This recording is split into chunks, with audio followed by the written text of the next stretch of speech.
आखिर पृथ्वी की कितनी ऊंचाई तक ऑक्सीजन है? धरती पर ऑक्सीजन कैसे आया? सिर्फ धरती पर ही जीवन क्यों पाया जाता है? धरती और चांद की उत्पत्ति लगभग एक ही समय में हुआ था, लेकिन चंद्रमा पर इंसान, ऑक्सीजन और कोई महासागर क्यों नहीं है? प्रकृति ने सिर्फ पृथ्वी ग्रह को ही क्यों चुना? दोस्तों, इस धरती के बहुत से ऐसे सवाल हैं जिनको हर कोई जानना चाहता है। तो आइए देखते हैं इस वीडियो में जिस गोलाकार आकृति को आप देख रहे हो, ये धरती है। ये तो आप सब जानते हैं, लेकिन यहां से धरती की जमीन लगभग 10,000 किलोमीटर नीचे है, क्योंकि जब आप धरती को देखते हो उसमें समुद्री और जमीनी क्षेत्र के साथ साथ धरती का वायुमंडल भी दिखाई देता है, जो धरती के चारों तरफ गोलाकार आकृति में फैला हुआ है। हालांकि ये वायुमंडल एक नहीं बल्कि कई वायुमंडल की परतों से मिलकर बना है, जो धरती को हर तरफ से सुरक्षा प्रदान करता है। दोस्तों, जब आप धरती के वायुमंडल को अच्छे से समझोगे, तब आपको वीडियो का टॉपिक समझ में आएगा। अभी आप जहां पर बैठकर ये वीडियो देख रहे हो, वहां से लेकर ऊपर आसमान के 12 किलोमीटर तक के एरिया को ट्रोपोस्फियर या क्षोभ मंडल कहा जाता है।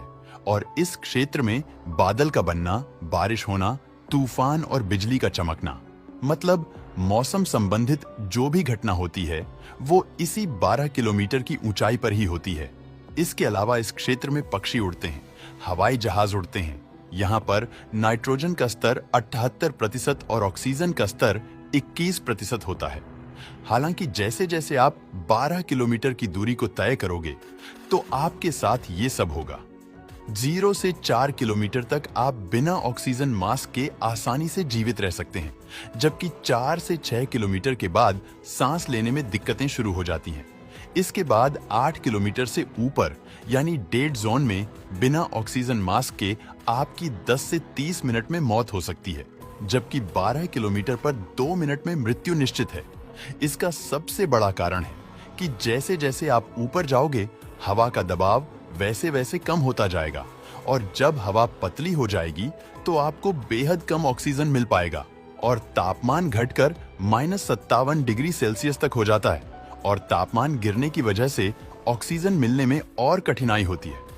12 किलोमीटर से 50 किलोमीटर ऊपर जाने पर हमें स्ट्रेटोस्फियर नामक परत मिलती है, जिसे हम समताप मंडल कहते हैं। इसी मंडल में ओजोन परत होती है, और इसी परत की वजह से हम सूर्य से निकलने वाले रेडिएशन से बचते हैं। इसके अलावा इस परत में जेट विमान भी उड़ते हैं, जहां क्षोभ मंडल की परत में नीचे से ऊपर आने पर तापमान में गिरावट देखने को मिलती है, तो वहीं इस परत में उल्टा होता है। क्योंकि जब आप 12 से 50 किलोमीटर की दूरी को जैसे जैसे तय करोगे,